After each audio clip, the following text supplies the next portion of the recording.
Right. And it's a kept it across it. Like a cool thing that but he's got to move through that transition with his body accordingly, and stop trying to manipulate or put something into the process that doesn't need to be there. And you know what? For sure. What made it quite interesting was you could, in this way, you could see as soon as he'd transferred forwards, and you could see how his lower body had moved first, but his upper body had almost. It sounds balmy. It's not like he's trying to stay closed. Yeah. But he is. Yeah. Because he's trying to create a stretch to create speed. Right. But you could then see he got space for his arms. Yeah. To come down. Because his rib cage was already here. Yeah. And then he could collect it. Yeah, that's one of the mysticism is when you look at Adam Scott. Right? Scotty does that really well. And you use that quite a bit, don't you? There's an Adam Scott that you use. I do, because of the separation that he does, with the ability to appear there's some stability at the same time. So he loads that trail leg really, really well, that trail pelvis, without the extreme look of, massive tilting and all that kind of stuff. But then he's really good at loading cross-section and through frontal plane stuff with his rib cage and his core. And then he's very good at creating that separation, so all this stuff stays very, very managed. And I think, a lot of us, especially the better player, tries to manually do that. And it's not necessarily the right course of action, because the body's not managing it. It turns more into the arms and wrists. And as soon as you try to power it, it just breaks down, because the system's not loading it accordingly. And and plus, I think even his release pattern's pretty solid. You start seeing this manage itself really well too. So yeah, it's a good pattern. Without going too crazy on all this, I think what do you say that we have some questions from the audience? Because we haven't done that really. Are you cool with that? Yeah, we got a few people here. I'm sure we can come up with some really good questions. Okay. Otherwise, we'll sit here all night discussing the world. Yeah. Hey? I'll tell you, somebody asked me a question last week. I remember it now, because when we were discussing right elbow, left arm, either separate elbow in front, which was like your Adam Scott pattern. Your other pattern was for the guy who had no flexibility, kept it across it. Was there a model for that one, somebody asked me?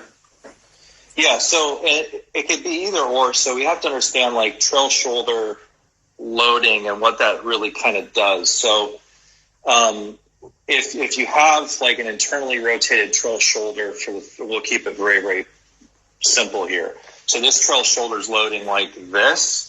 That actually engages a lot of the stretch cycle through the back, especially. So when the hips start to rotate, this can actually stay back and in. And I think that's a very powerful thing to do, and you see a lot of the longer hitters do that, especially DJ. Now, is it entirely necessary? Not entirely, but it has a lot to do with how well somebody can separate the lower and upper half. So David DeBall obviously didn't have that same similarity. He was more of that internal guy, where this was, but he had a very good, he was more into that pattern relative to Adam Scott. Both of them work, but you'll see more of the longer hitters the more the guys that go like John Daly are going to have more of that, for sure. And if you want to turn on some power, that's definitely the way to do it. We have got, we said we'll answer a couple of questions. Might still be here tomorrow. Right.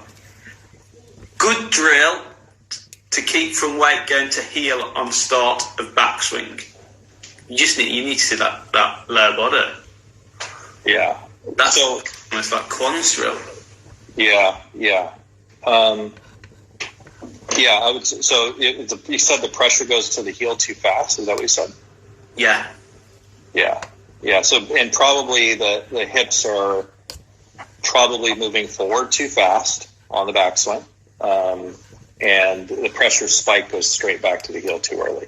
So definitely you want to have a trace early that bumps midfoot or stays closer maybe towards the ball of your right foot so the pelvis doesn't go immediately that way.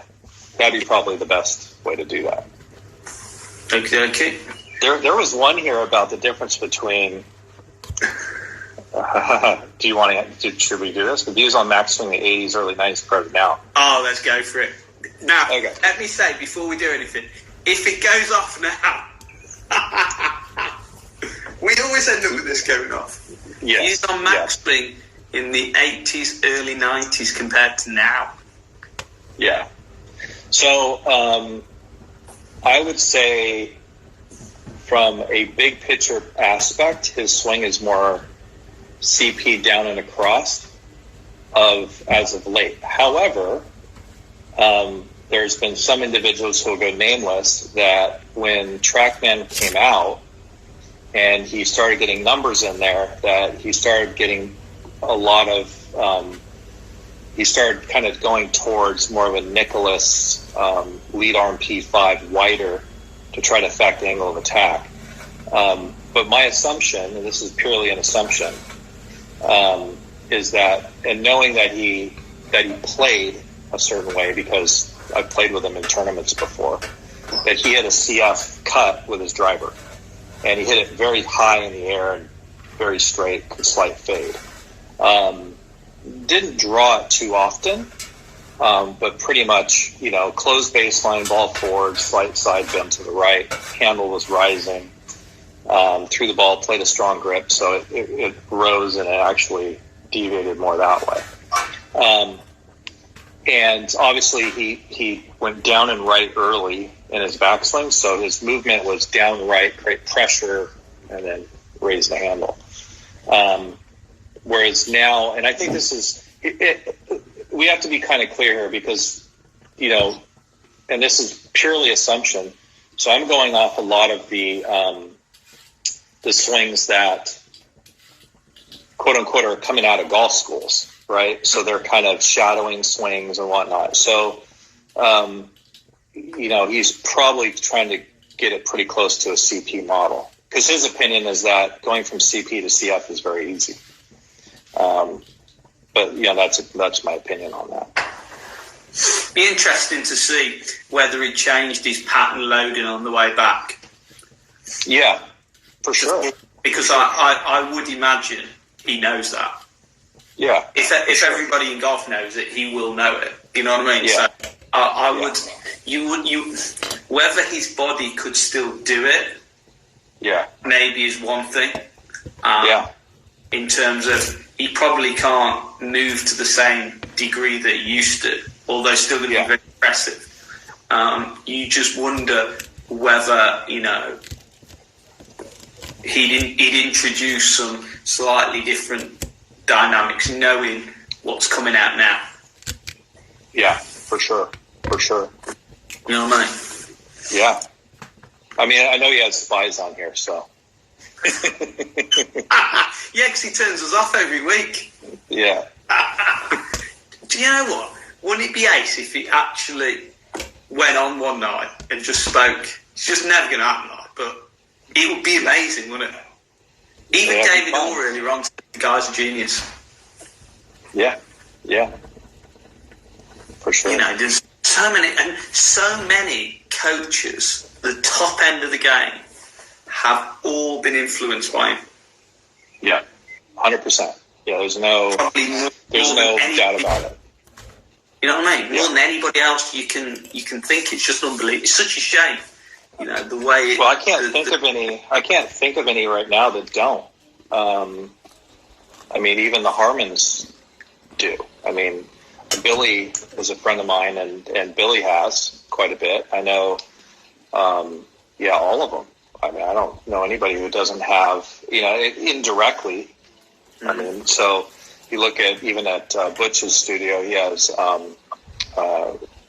Callahan, who was at Thunderbird. So, he was as well. So, Yeah, I think that's kind of the cool thing, and yeah, I think that's important to kind of understand. I think as a whole, for sure. So I think there has to be a lot of respect there for what one person's brought to the table. Yeah, for sure. And the fact that now you're almost so far ahead of the game to have come up with that information that people are only agreeing with state-of-the-art technology. For sure. You know what I mean? You can move it around a bit, but reality is, for sure, it's pretty tidy. Right. Yeah. Before we get kicked off or ripped up, right, where do you want your shoulders and hips at P6? So depends on the pattern. Yeah, it does. I would say that. We got some gospel on this all of a sudden. Okay. So yeah, I would say that the shoulder's pretty close to square to slightly closed at P6, and then obviously not. We don't want this look to do it, but and then the pelvis is going to be open, relative depending on the person, and that depends on the. What do you think the rib cage would be now, taking into account the pattern you? Rib cage would be more open than the shoulders because the shoulders are being affected by the scapula. So scapula, are on top of the rib cage and they're almost floating, right? Because the musculature is allowing that. So if the rib cage is opening, I'll kind of demonstrate it here. So if the rib cage is opening, you can see that my shoulder right here is in front or riding on top of this right here. So the shoulders have the appearance. This is one of the things early on that, like in golf schools, trying to explain this to other teachers is like in 2D, you really have to be careful because if you tell a player to keep their shoulders closed, you should be telling them to keep their rib cage closed if that's the goal. Like if the goal is to create a stretch, maybe that needs to happen. Now, on the flip side of this is if a player needs to get more open with a rib cage, the shoulders might appear to look closed because of this, action. You see the left arm going that way. But the shoulders could be square at 6, but the rib cage could be open. So we have to kind of understand that when we're looking at it as the body as a whole and always trying to get both views, down the line and caddy view, because then you can start seeing like where the upper center is, kind of from the cervical spine, thoracic, and then also what the left lat's doing if it's, too much right tilt or not enough. So, but yeah, that's kind of an interesting one because I like using rib cage and shoulders so that they create that narrative for people. Hopefully that makes sense. So what was another one in here? There was. What are things that Charles and I are working on? Okay. Good drill to stop arms too deep in backswing.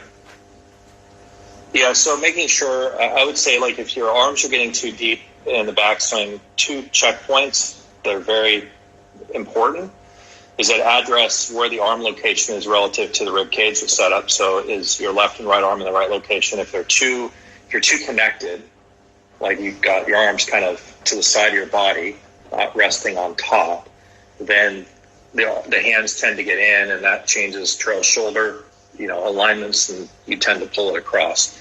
The other thing is relative to how much rib cage rotation you have and pelvis rotation, let's say at 2 and 3. So guys that tend to get too deep don't have that alignment put in place by P2 to 3. So those are really the places to kind of spearhead. I'm not a big fan of trying to independently move the hands in. I think that can be dangerous. Even though you might say your hands are too far out at a certain point, and I say, the arms need to be deeper, sometimes that can, affect things, either good or bad. But we seem to be coming back to, like we discussed last week, where if the body moves, or you set the body up properly, and then start to move with the right sequence, then we should be able to manage that better, almost subconsciously. Whereas, if we are, probably 10 years ago, we were trying to keep the chest wider and the arms on the side. But you can then, once you get back, those elbows just sort of separate and go their own way. Whereas, as Michael Phelps said, like the butterfly swimmer who gets them in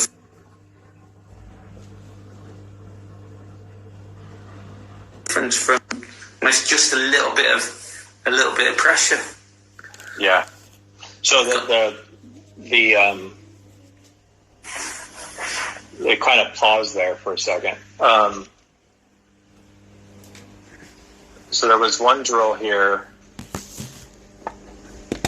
It was good drill for getting the right arm further forward at P6. So, okay. So, well, did that come through okay? Because my video paused there. Yeah, okay. No, I'm all right. I'm fine. So, there's no active, contrary to popular belief, there's no active role in trying to actually get the trail shoulder, trail arm to drive forward. So there's no active trying to pull the handle into location. So, because if I just purely had my right arm like this to the side of the body and I rotate, the button of the club is going to get further forward. So, and I think that's a blanket statement, but if the elbow location isn't correct, and the body's rotation isn't correct, and if the pressure trace isn't correct, this will subconsciously try to line the face up. So a lot of that kind of comes into play. So if I have a player who has the handle too far back, I just did this lesson this morning, and the trail shoulder and the trail arm is already rotating back to line the shaft up, then that's not going to get forward enough. So that's kind of where I would head to. I don't like creating necessarily drills that are punch shot related if it is not led by pivot stuff. So pivot stuff always is ahead of alignments of what the arm and the wrist are doing. Now, obviously, if the shaft's tipping out and all that kind of stuff, that's going to line it up too. So it just really depends on those things. And I think everybody probably on this thread is pretty keen to that, especially the teachers, for sure. Hopefully that makes sense. All right, what else we got? What did Mac learn from Homer Kelly? Yeah, I think specifically from Homer, it was really like understanding that things first and foremost travel more or less they orbit, like they travel in somewhat of a circle. Okay, so and then I think that was kind of number one, and then also how there's specific things to match up to certain patterns. Now, I could go further to say that where did Mac go away from the golf machine? So that's when he started getting more into like hinge actions and release points. So I think at the core of this, he learned a heck of a lot, but then started adding into it. Like to play the game, things have to not be so rigid. And that even goes further now, like we can get less rigid with the stuff we do now. So, but I would say, learning that the club orbits in somewhat of an arc and understanding that principle kind of laid the framework. And then, riptide, strong double action, all that kind of stuff, how that relates to the face. And then, if you get into like some of the components of like you go into 2J3 and 2J2 in your golf machine, how that coincides with making these, how your attachment's going to affect these things, angle of approach, how that's going to affect things, and that kind of built into his patterns from there. And then he introduced release points and axis tilts and stuff like that. So that is a long subject, we can go on forever on. Wow, yeah. Fix for too much shoulder turn at the start of the swing and handle going outside head, causing very inside takeaway. Let me read that. So,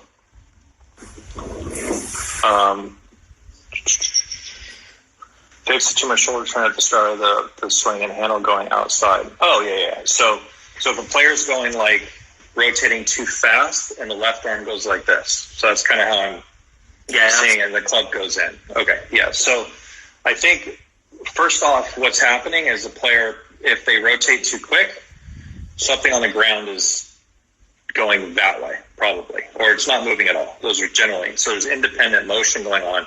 And perceptually, your brain is saying, I need to create depth to create some amount of speed. So what's occurring is you're doing it with kind of the shoulder and the arm to create all that speed. So what I would do right off the bat is take the passiveness, put it into the arm structure, okay, and then get it into moving. Hey, Vince, getting to move your pressure and then turn kind of through the midsection, make that somewhat of the powerhouse. And then all of a sudden, this lead arm doesn't want to start to rotate. Now, you can obviously put drills there, like maybe put a shaft, extend it from the shaft to your left side of your body, and then get the pivot to kind of sequence properly.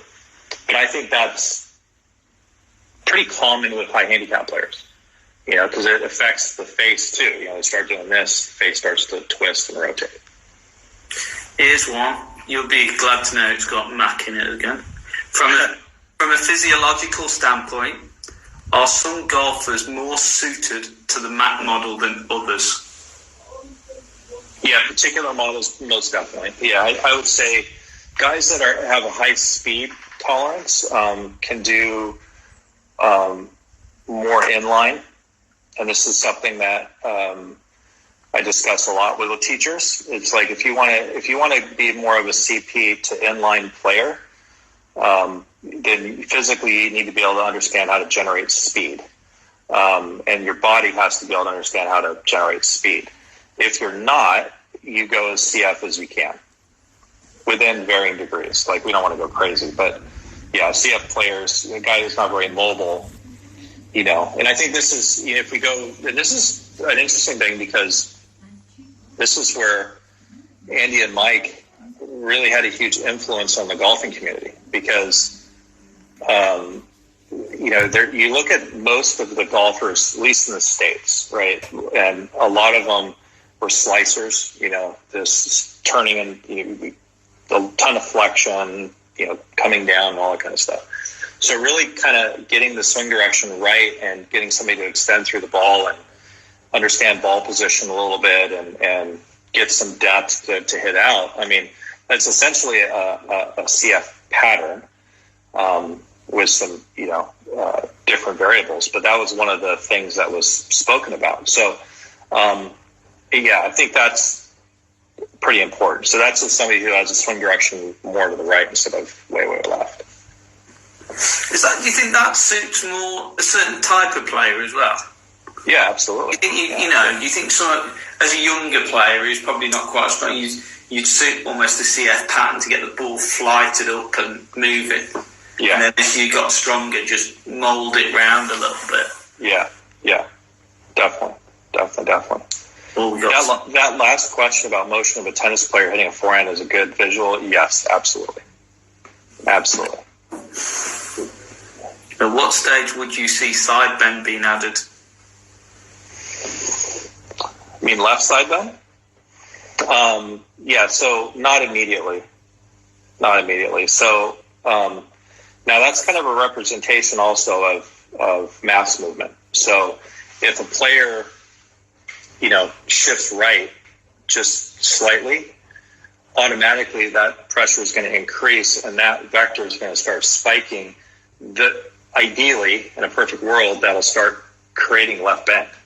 So, and this is something we talked about earlier with the pelvis, right? So if there's not enough of movement of mass, how are you going to control under force and under speed tilt? It's just not going to happen. So kind of understanding that is going to add your tilts for you, potentially. So this is one of the issues, like if you're not moving and you're like, oh, I'm just going to add left bend. I mean, I see a lot of guys do that, where they come and they don't move mass around. They go, I'm going to add left bend early. And then all of a sudden, by P3, they swing back to the right because they need to create mass sometime. So that's an interesting thing. So sometimes guys might feel that they don't have any for an amount of time if they have too much of this, and then all of a sudden they create pressure and it kicks it back in late. So this is part of the sequence discussion. Does the sequence support the mass you're trying to provide? I've just seen one here that I thought was good and then disappeared. Okay. This says, what do you think the biggest cause of the hands not exiting left is? Working down the line too much. And the other thing is, I once saw a picture posted by yourself, and underneath it was it went along the lines of that the handle was going left, but in the right way, not just going left. What is the difference between moving the handle left correctly and pulling the handle left? Yeah, so... Because that could produce a very different... Totally. So there's this... So one of the things... I like to kind of illustrate a story to this. So one of the things that I used to do, and we're going back to early days, this is in the 90s, is I would see my club exiting down the line, right? So I'd see the hands linearly, the club would exit left of the hands. So I would look at that and I'd go, man, that's a problem. So obviously there's a stall going on, right? So we could say, okay, you're not turning. So the strategy was to put a shaft left of my hand path. Well, my intention at the time was not to swing down the line. Okay? First problem. So the first problem now I just built in, because I'm just giving my experience here. This is just how I did it. And then all of a sudden I would try to get the club head more out to the ball earlier so I can pull the handle left. That's the wrong strategy, because, as we know, that I start kicking the sweet spot out early. This starts to line up earlier. Now I have some problems down at the bottom where this stops turning. This stops turning. Everything, the intention stops the pivot from moving. And then the sweet spot exits left. Now I can get that picture to look pretty. Okay. But the body was disingenuously not opening correctly. It was kind of like it would pivot late. Okay. So that's the first thing. Then secondly is then I start losing a bunch of power, dynamic loft issues, start lines left, all this stuff. So, and I see this a lot, like even with a lot of really good players, as they see the club exiting down the line. So they're kind of going through the same narrative that I just described. But the right way to do this is that the club head is in at 6, you're pivoting open. The lead shoulder is responsible for that movement of the club moving. Obviously, the hip going up and rotating, we know all that. But the club from the inside and then up, back, and around with a hand path is going to arc the hands to the left and create that picture. But there's no real effort to try to move the sweet spot to the left, right? So I have guys all the time that, try to create this, my exit's too high, coming up through the shoulder, through the neck, or through up here, hopefully not up here. But, and then they try to move that club real low. It's like, no, that's not what the issue is. The issue is you have to get this better back here so you can move the pivot up, back, and around, and then thus lower the exit down. So I think, chasing that pitcher is very, very dangerous because it has a huge effect on swing direction and also, the torque you're putting through that club. So it gets very across very quick if you try to get this thing that way. So, yeah, I if I see guys do that, where they put a shaft in front of their hands and try to pull the hands left, I see it at tour events. It drives me mad because all I know is that you start doing that. Number one, if you're a really good player, you're going to stop doing it pretty quickly because you're not going to like the results. And then secondly, it just brings back haunting memories. Don't do that. So, it's an interesting thing because, now we know there's really no swing plane. So, But the other interesting thing I saw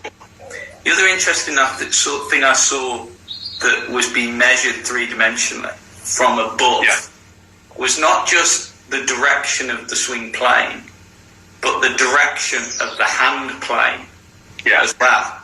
So the hand plane almost wanted to be, let's say, closer to where the intended swing plane was, right?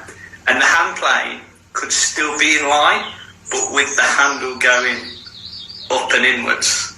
So then the hand path was slightly more symmetrical, let's say.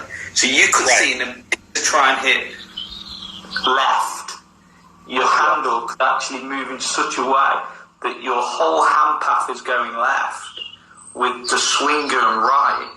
You know what I mean? And then you've got a few, and I think that the concept of that, of the direction that things are going, like you say there with the shoulder, everything's been, and this comes back to last week, everything's being controlled by the structure of the body and how it's moving, you know.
almost wanted to be, let's say, closer to where the intended swing plane was, right? And the hand plane could still be in line, but with the handle going up and inwards. So then the hand path was slightly more symmetrical, let's say. So you could see in a to try and hit left, your handle could actually move in such a way that your whole hand path is going left with the swing going right. You know what I mean? And then you've got a few, and I think that the concept of that, of the direction that things are going, like you say there with the shoulder, everything's been, and this comes back to last week, everything's being controlled by the structure of the body and how it's moving. You know, every time where people ask you about positions and things, you know, there's a relationship that it's come, if you've moved in Dana's way, the appropriate way, right, then things fall into place, don't they? And then they start moving pressure around and things, everything stays a lot more in line with where you're going, but has the appearance that it's going more in, or appearance that it's going, you know, more down. And I think there's you know, you can see some pictures. Yeah. And I can't remember who it was, but you see this picture and it said, this is when it's been done properly. Yeah. Yeah, I think that's kind of within the top 10 of importance. So, like, if you had an instructional narrative, I think that, especially when you start getting into, like, what gets a player to hit a somewhat straight shot, maybe drawing that much, is understand that concept. Because when you tell somebody to swing out, the inherent thought process is I'm swinging everything out, and that's not necessarily correct, because for that point is, I mean, you can start bending that club head path to the left pretty quick, even with the intention of swinging right, just because it goes this way. So, and I've seen some pretty good players, you know, get leftward swing directions with hands going out and face going this way, that their intention, but, you know, they start tilting, they start stalling and a bunch of stuff. And I mean, I had a guy who was on the Champions Tour. I'll actually show you guys this real quick. So, and this was pretty interesting because his intention, and this was a conversation. I was like, look, you're just not going to do it because he's chasing this pitcher. And I said, look, Hale Irwin, this is my argument, Hale Irwin played really well with this look, right? And he was fader, right? So he had this look here. Even though at 6, this was slightly in. So this thing started bending pretty quickly. The head itself, the orbit of the head itself was bending very quickly this way. So what the player did had this intention of swinging out because he didn't want to see cuts. And instantaneously, this was the reaction to this. And then this would start to magnify itself. So this became like this deal. So I had him hit pitch shots where this was here and then trying not to get this and understanding arcing the head this way. And he could do it up to about 60, 80 yards. And this guy's won PGA Tour events, you know, in his career. And it just wouldn't go that way. And I go, look, you're chasing this concept or this picture that you have all this data back in your sword that just don't do it. And it was one of these things where I was like, well, I can't address that for you. And I, quite frankly, said, I'm just not going to do it because I know he wouldn't be able to play from there. But it was an interesting thing because, I mean, Hale Irwin's won a few tournaments, you know, especially on the Champions Tour. He's probably one of the best to ever live. And he was highly successful with that component put in there. So I think we have to kind of understand that if somebody's doing that, it's not necessarily a bad thing. So, well, let's do one more. Can we do one more? Yeah, let's go one more. Yeah. Okay, so one more question. Hello from Argentina. I think she's talking to you. At what point do you get away from structural alignments and being athletic? Yeah, well, we try not to get away from athleticism for sure. That's important. So if the club head is square to the arc, I think that's from going through. Oh, is that Noonan? So yeah, Ken, you're probably up in Monterey. I feel very sorry for you. Can you still swing on right arm plane versus left arm plane? Okay, so and this kind of actually to that last thing. What makes the exit go more left? So what makes the exit go more left is how much the left shoulder goes up, back, and around. So that gets the handle to exit. It makes the club appear that it's going to the left. To answer Ken's question, so Ken, the club face itself is always moving about itself. Okay, so relatively square early, somewhere in here, has a better chance for the club to stay or get closer to the right form coming down or under it, and then being able to do that conversely on the other side. Not as an ideal, though. So my preference is that the club exits slightly higher than what was intended, especially for most players. Here's a really interesting thing I've discovered this week whilst in Chuck Cook. Yeah. Before we get kicked off. Chuck Cook, I had to ask him about Ben Hogan because everyone kept saying, ask him Hogan, ask him Hogan. Chuck Cook said in 1981, when he watched Ben Hogan he went for 2 days, spent 2 days watching him, and he said Ben Hogan, when he was swinging, was trying to cup his wrist to the top and then flatten it and hit the ball. And he said, when I observed him, he had a stronger left-hand grip. Interesting. And I said to him, why, when I read all the books, did he have a weaker left-hand grip? And he said it was to do with the weight of the shaft. He'd worked out once the shaft was heavier, he needed a stronger grip. But that is 40 years ago, Ben Hogan was trying to flatten it onto the plane at P5 and then turn as hard left as he could. Interesting. Yeah, interesting. Yeah, so we have 1 minute 40 and then we're dead. Okay. So what's that last? What do you think proper dynamics in the backswing create good positions? Do you think you need to train static positions? Okay. So for myself, if I'm working on my swing, okay, I will definitely I'll train dynamics in with my mechanics. So one of the things that I would do, okay, this is my swing.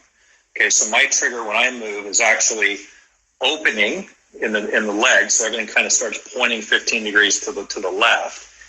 And then that's my trigger. Then as I go back, I'm already into pretty much the ball of my right foot before I even hit P2. So by P2, that's what. Now, if I'm going to rip it, I'm going to try to do that as much as I can. So I will train that within my system. Okay. So, and then when I run through, I'm going to slam more pressure in. This is still heavy mechanics. Slam more pressure into that position, and then kind of spiral my rotation into it. And the whole time I'm doing this, I'm monitoring how much pressure is kind of bouncing towards that position as I run through the mechanics.